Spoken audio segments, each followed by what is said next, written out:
各位香港嘅老友，歡迎嚟到中山拆房頻道，我係 Stella。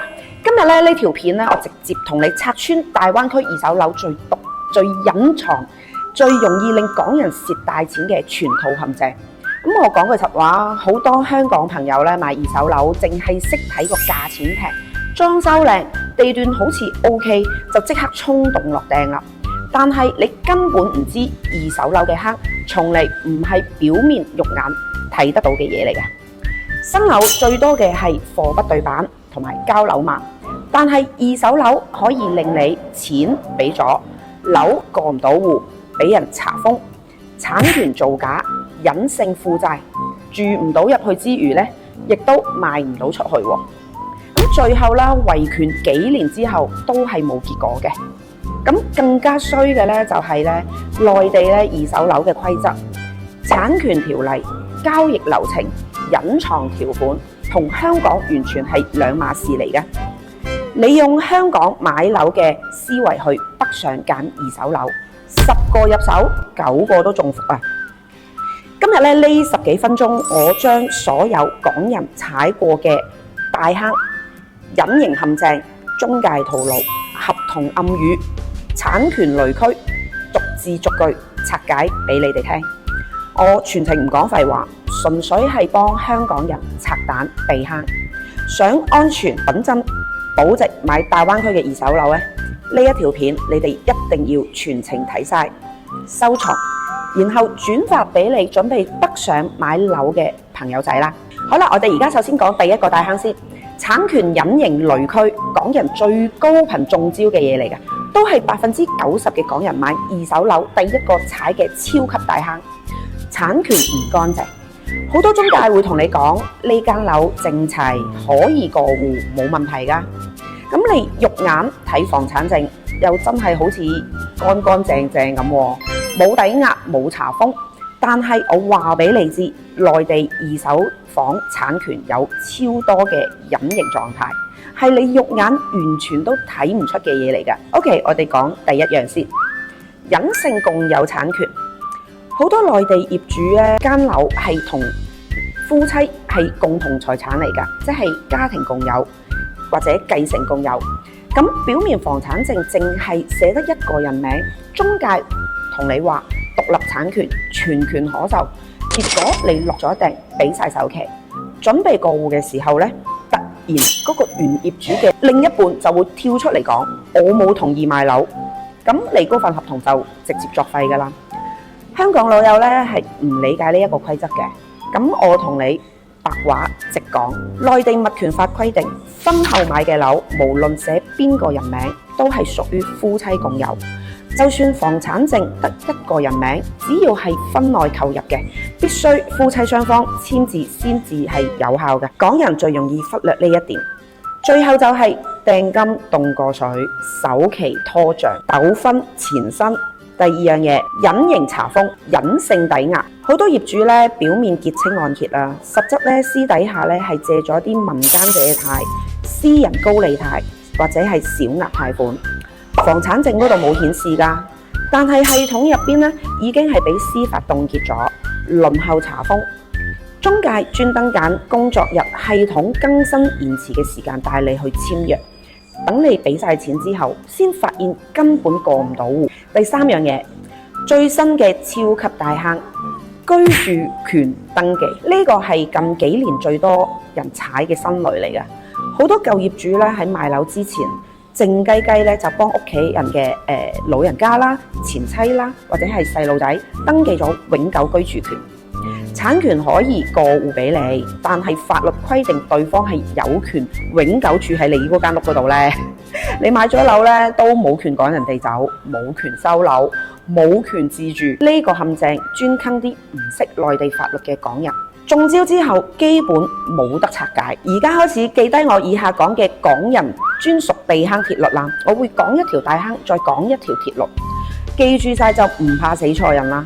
所有二手樓簽約之前必須親自去不動產中心揾全套嘅產權檔案，唔好信中介截圖，唔好信業主口頭保證，必須核實婚姻狀態、共有產權、查封狀態、隱性抵押、居住權登記，少一步隨時乃大鑊嘢啊！好啦，第一大坑聽清楚未？第二大坑嚟啦，陰陽合同稅費陷阱，港人最容易蝕幾廿萬喺度嘅，呢個係超級致命嘅陷阱嚟㗎，就係中介最中意用嘅陰陽合同去避稅套路。好多中介同香港老友講，我幫你做低價報稅，幫你慳翻幾皮嘢嘅稅費，超級抵㗎。好多香港人咧一聽咧可以慳到錢，咁啊即刻戇交交咁答應咗佢啦嚇。咁我今日咧就同你講真話，呢個唔係慳錢，係俾你埋下終身嘅一個炸彈嚟嘅。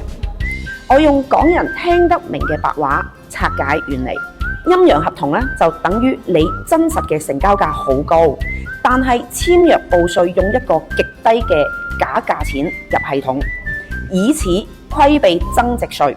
過稅表面嘅好處就係咩呢？當下咧就幫你慳翻1、2萬嘅稅費，但係隱藏嘅代價極高，足以令你未來蝕幾廿萬。第一大後果，日後轉手稅費爆炸。你今日做低價報稅價，你嘅房屋原值系統記錄極低，將來你想賣樓差價極大，增值稅過稅直接翻倍報帳。今日慳幾千幾萬，日後賣樓直接俾人割韭菜啊，蝕多10幾廿萬。第二大後果完全違法，風險自負。喺2026年，內地稅務系統全面聯網，大數據稽查，陰陽合同已經係列入咗明確違法操作嚟㗎啦。一旦被查到偷稅漏稅，唔單止要補交全額嘅稅費，仲要罰款，加埋徵信留案底啊！港人跨境置業，一旦留低違法記錄，日後出入境、內地辦業務全部受影響。第三大後果，銀行貸款差額陷阱，做陰陽合同貸款按照低價批，你真實嘅高價買入，中間巨額差額需要全部現金補齊。好多港人臨過戶先發現資金唔夠，被逼違約、撻訂，損失慘重。第二大坑，港人專屬嘅避坑鐵律。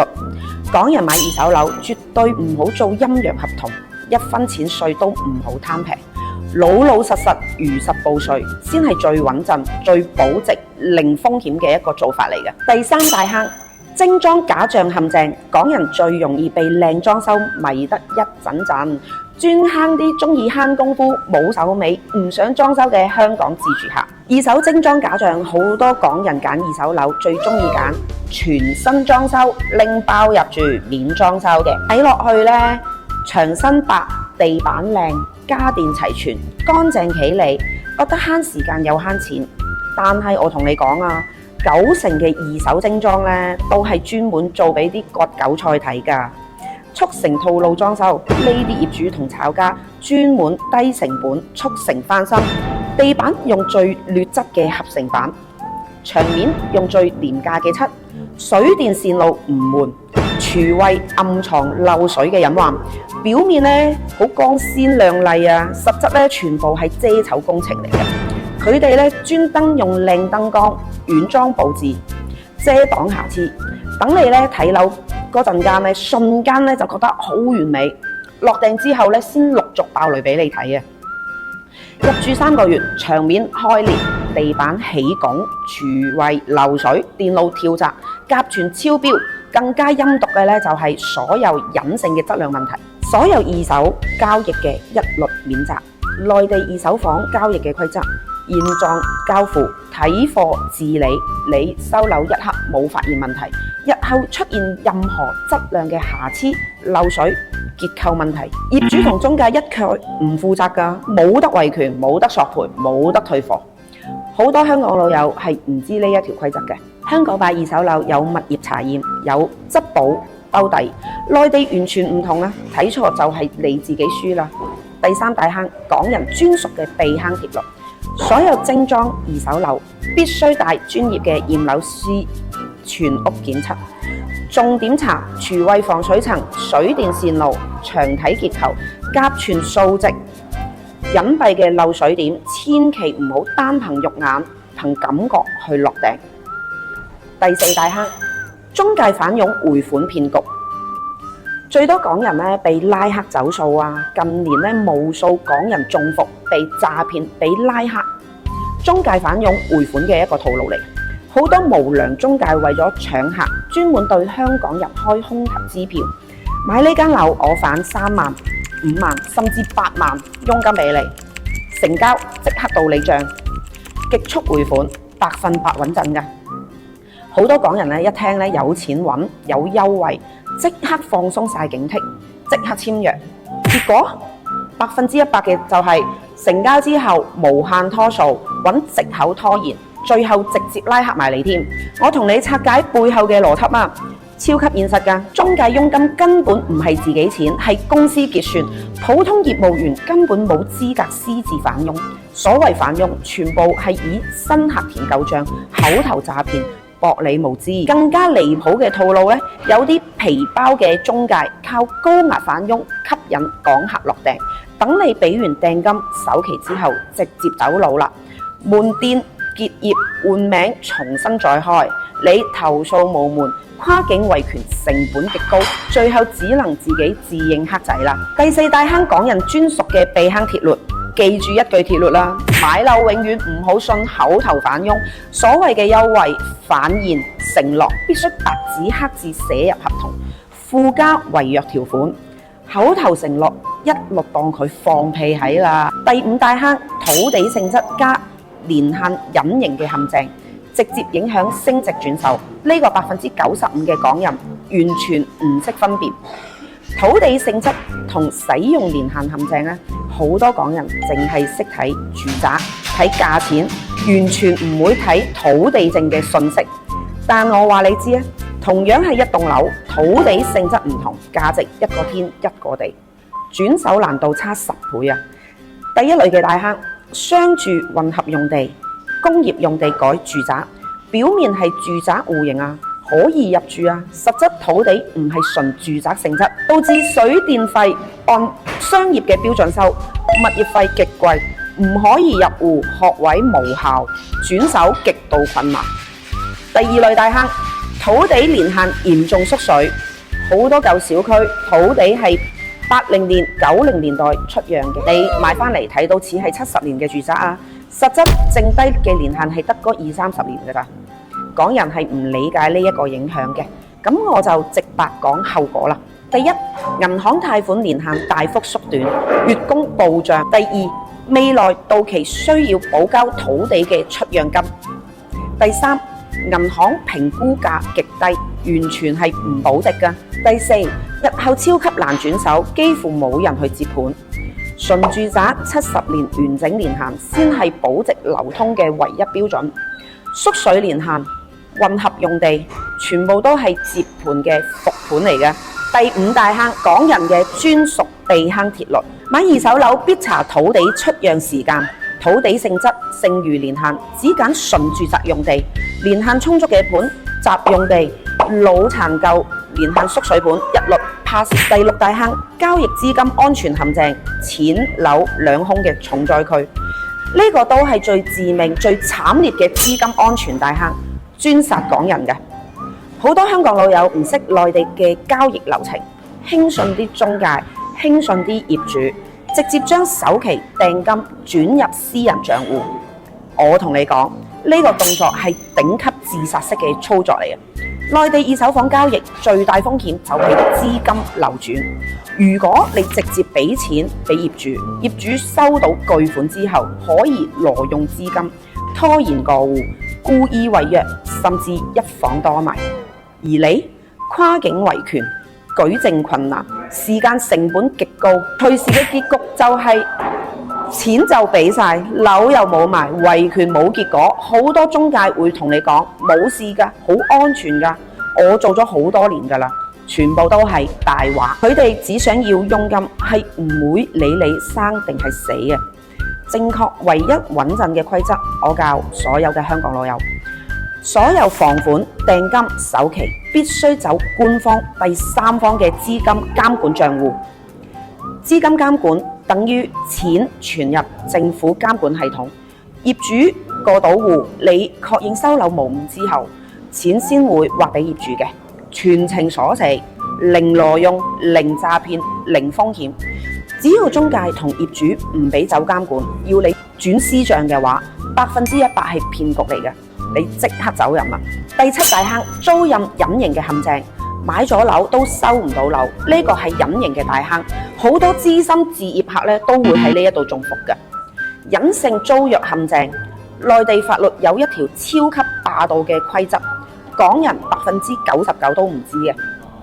買賣唔破租賃，白話解釋俾你聽。如果間樓提前簽咗長期租約，就算你過戶成功，房產證係你嘅名，原有租客有權繼續租住嘅，你冇權收樓，冇權趕人走。好多無良業主賣樓之前專門簽咗5年甚至10年嘅超長虛假租約，甚至仲收埋個租客高額嘅押金同埋租金。你買樓之後又要接手爛攤子，又收唔到樓，自住唔得，收租唔得，更加陰毒嘅係呢啲隱性嘅租約，房產證完全係查唔到嘅，唔專門查租賃合同備案，你永遠唔知有呢一個類。第7大坑，港人專屬避坑鐵律，過戶前必須要求業主做嘅嘢：1. 提供冇租約嘅承諾書；2. 現場確認空置；3. 寫入合同如有隱性嘅租約，業主雙倍賠償。今日講嘅避坑乾貨咧，就到呢度差唔多㗎啦。我用最後1分鐘嘅時間總結港人買大灣區二手樓嘅7條保命鐵律。記住呢7條，你基本避開99%嘅坑。第一，必查全套產權嘅檔案，杜絕隱性共有查封居住權。2. 絕對唔做陰陽合同，唔貪平稅埋下嘅後患。3. 精裝樓必驗樓，唔信表面嘅裝修假象。第4，唔信任何口頭反佣，冇白紙黑字一律唔信。第5，必查土地性質同埋年限，只揀純住宅靚地塊。第6，所有資金必須走官方嘅監管，唔轉私人賬戶。第7，必查租約狀態，杜絕買賣唔破租賃嘅陷阱。大灣區嘅二手樓咧，平咧係真係平，抵又真係抵，但嗰個陷阱嘅密度同埋套路嘅深度遠遠高過於香港嘅樓市。港人嘅優勢咧係預算充足、眼光清醒，但係劣勢就係唔識內地嘅規則，容易輕信啲中介，信息唔對稱。只要你識得避坑、識得篩查、識得守規則，二手樓絕對係港人自住保值平靚正嘅首選。如果你準備喺大灣區揀二手樓，唔想踩雷，唔想做接盤俠，唔想被中介透露，即刻私信我免費發俾你港人大灣區嘅二手樓全套避坑清單，同埋二手交易標準流程，仲有簽約必審條款大全，幫每一位香港嘅老友記安全穩陣零陷阱上車大灣區。OK， 呢集呢我就講到呢度啦。記得點返個 like， 撳埋個鐘仔訂閱。下一集我哋繼續拆樓市嘅乾貨。我係 Stella， 中山拆房頻道嘅 Stella， 我哋下集見，拜拜。